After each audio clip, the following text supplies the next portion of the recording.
الحمد لله رب العالمين، والصلاة والسلام على أشرف الأنبياء والمرسلين نبينا محمد وعلى آله وصحبه أجمعين.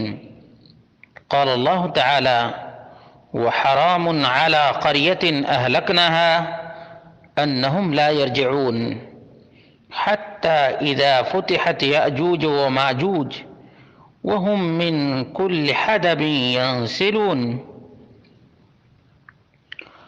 اور جس بستی کو ہم نے ہلاک کر دیا اس پر لازم ہے کہ وہاں کے لوگ پلٹ کر نہیں آئیں گے، پلٹ کر نہیں آئیں گے یہاں تک کہ یاجوج اور ماجوج کھول دیے جائیں گے اور وہ ہر بلندی سے دوڑتے ہوئے آئیں گے۔ یہ سورۃ الانبیاء کی آیت نمبر 95 اور 96 ہے۔ اس کا واضح اور صریح مفہوم یہ ہے کہ جن لوگوں کو اور جن بستی والوں کو اللہ رب العالمین نے ہلاکت سے دوچار کر دیا اور نیست و نابود کر دیا، وہ دنیا میں دوبارہ واپس نہیں آ سکیں گے۔ اور یہی مفسرین کا اتفاق بھی ہے، اور کچھ لوگ اس سے غلط مفہوم نکالنے کی کوشش کرتے ہیں کہ اس بستی میں کوئی رہ نہیں سکتا ہے، کوئی جا نہیں سکتا ہے۔ یہ بات نہیں ہے، بلکہ یہ بات بیان کی گئی ہے کہ جن لوگوں کو اللہ رب العالمین نے ہلاک کر دیا، برباد کر دیا، نیست و نابود کر دیا، وہ دوبارہ نہیں آ سکیں گے۔ چنانچہ تفسیر الوجیز ہے فی تفسیر الکتاب العزیز، الواحدی کی یہ کتاب ہے۔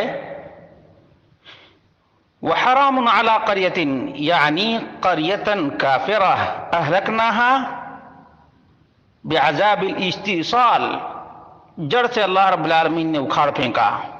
ان یرجعوا الی الدنیا، ان کا دنیا میں واپس ہونا حرام ہے۔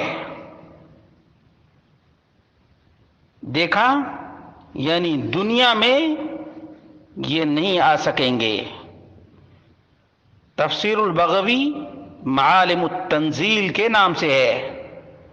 وحرام علی قریۃ اے اہل قریۃ، قرأ حمزہ والکسائی وابو بکر وحرم بکسر الحاء بلا الف، وقرأ الباقون بالالف۔ اس میں کہتے ہیں قال ابن عباس معنی الآیہ وحرام علی قریہ اے اہل القریہ اہلکناہا ان یرجعوا بعد الہلاک، ہلاکت کے بعد اس بستی کے لوگ نہیں آ سکتے ہیں۔ یہ کن کا بیان ہے؟ مفسر قرآن صحابی رسول عبداللہ بن عباس کا بیان ہے۔ انہم لا یرجعون اے الی الدنیا، دنیا میں واپس نہیں آ سکتے ہیں۔ اس لیے تفسیر کا وہی طریقہ مناسب ہے اور مفید ہے جو صحابہ کرام سے مروی ہو۔ اور زجاج نے کہا معنی ہوا حرام علی اہل قریۃ اہلکناہا اے حکمنا بہلاکہم ان تتقبل اعمالهم لانہم لا یرجعون اے لا یتوبون، والدلیل علی هذا معنی انہ قال فی الآیہ فمن يعمل من الصالحات وهو مؤمن فلا كفران لسعیہ اے يتقبل عمله، ثم ذکر هذه الآیہ عقیبہ وبین ان الکافر لا يتقبل عمله۔ اس میں یہ بیان کیا گیا ہے کہ کافروں کا کوئی بھی عمل قبول نہیں اور اس لیے بھی نہیں قبول ہے کہ یہ لوگ توبہ ہی نہیں کریں گے. جب توبہ نہیں کریں گے تو عمل بھی قبول نہیں ہوگا.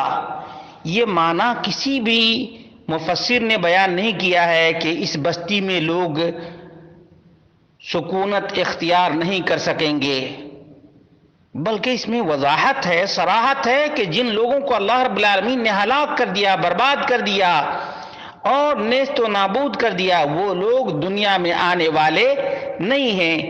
یا زجاج کے کہنے کے مطابق ان کے عمل کو اللہ رب العالمین اس لیے قبول نہیں کرے گا کہ وہ توبہ کرنے والے نہیں. لا یرجعون کا مطلب ایمان کی طرف لوٹنے والے نہیں ہیں، توبہ کرنے والے نہیں ہیں. بہرحال خلاصہ کلام یہ نکلا کہ یاجوج ماجوج ابھی نکلے نہیں. جو لوگ یہ سمجھتے ہیں وہ اپنے اس فہم کو درست کرنے کی کوشش کریں، لیکن رب کائنات کے کلام میں کبھی بھی منمانی روا نہیں. ابو بکر صدیق رضی اللہ عنہ اپنی رائے سے کوئی بات نہیں کہتے تھے، تو ہم یا کوئی اور کیسے کہہ سکتا ہے